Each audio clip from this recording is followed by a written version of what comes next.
माणिकराव कोकाटेंचा हा video viral झाल्यानंतर विरोधकांकडून टीकेची झोड उठवण्यात येते. खुलासा केला.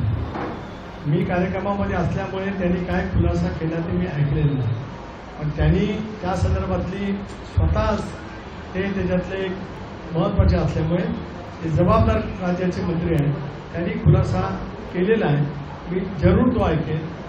तोही व्हिडिओ पाहण्याचा मी प्रयत्न नक्की करेन आणि मग त्या संदर्भातला जो काही निर्णय किंवा त्यांना काही सूचना द्यायची असतील ते राष्ट्रीय अध्यक्ष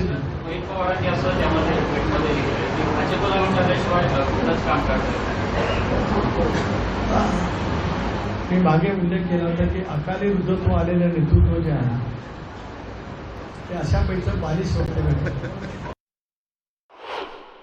और ये बहुत चिंता की बात है. एक तरफ हम मांग कर रहे हैं कि जो ऑनलाइन गेमिंग है उसे घर बर्बाद हो रहे हैं और उस पर बैन आना चाहिए, ऐसी चर्चा समाज में हर तरह से आ रही है. और महाराष्ट्र के कृषि मंत्री जब असेंबली चल रही है, असेंबली में बैठ के अगर मोबाइल पे रम्मी खेलने लगे.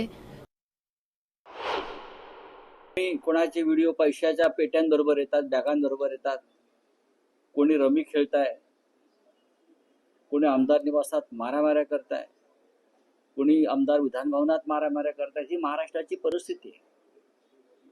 ज्या कृषी मंत्र्यांचं नाव तुम्ही घेताय, माझ्या माहितीप्रमाणे अमित शहा यांनी ज्या 4 मंत्र्यांना डच्चू देण्याचं सुचवलेलं आहे त्याच्यामध्ये त्यांचंही नाव आहे.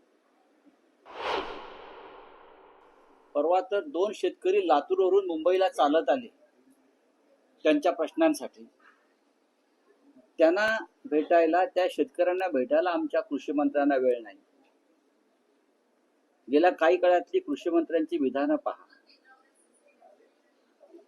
अशा कृषी मंत्र्यांना किंवा अशा आमदारांना कृषी मंत्रीपद देऊन सरकारने काय महाराष्ट्राला कोणतं असं योगदान दिलंय शेतकऱ्यांच्या बाबतीमध्ये? म्हणजे मतं घेतपर्यंत 1 रुपयात विमा आणि मतं घेऊन झाल्यानंतर तुमचं तुम्ही बघा, मरा की वाचा.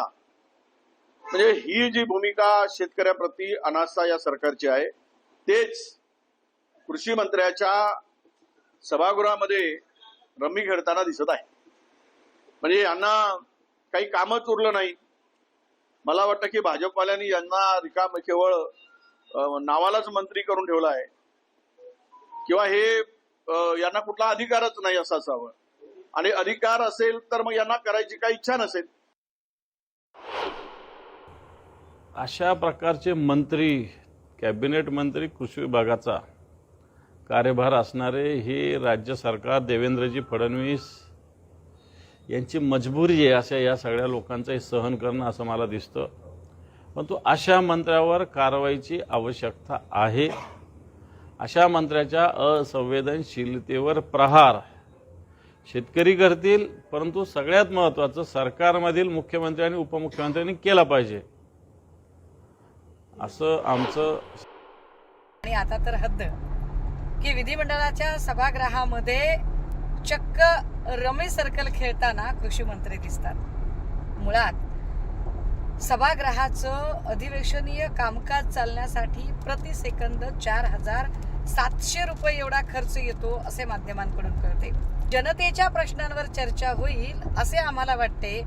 मात्र ही चर्चा होण्याच्या ऐवजी जर तिथे मंत्री महोदयच ऑनलाईन रमी सर्कल सारखा खेळ खेळत असतील तर गंभीर आहे. परिस्थिती आली आपल्या राज्याची. कशी हे सरकार आहे, कधी संजय गायकवाड, कधी संजय सिरसाट, कधी माणिकराव कोकाटे. काय चाललंय? देवेंद्रजी, आपण एक खूप हुशार मुख्यमंत्री आहात, एक चांगले मुख्यमंत्री आहात, खूप तुमचं नाव आहे, तुमचं भविष्य पण आहे, पण आपल्या हाताखाली हे सगळं चाललंय. म्हणजे काय मजबुरी आहे, काय दुर्दैव आहे आम्हाला माहित नाही. आम्ही एक मांग करतोय की तुम्ही माणिकराव कोकाटे यांचा इस्तिफा घ्या. असे लोक नाही पाहिजे आमच्या मंत्रिमंडळात. कृषी मंत्री माणिकराव कोकाटेंच्या रमी खेळतानाच्या व्हिडिओवरती रोहित पवारांनी ट्विट केलं. म्हणजे हा व्हिडिओ त्यांनी पोस्ट केला. या व्हिडिओवरती आता परिवहन मंत्री सरनाईक, प्रताप सरनाईक यांनी कोकाटेंचं समर्थन करत बचाव केला. ती रमी खेळतं असं म्हणत आमिर खान, सलमान खान हे सुद्धा रमी खेळतात असं म्हणत कोकाटेंची जणू सरनाईकांनी पाठराखणच केली. त्याबद्दल मला काय माहिती नाही, पण रमी तर आता टीव्हीवर पण खेळलं ते आमिर खान काय खेळतो, तो अजून शाहरुख खान काय खेळतो. आमचं तर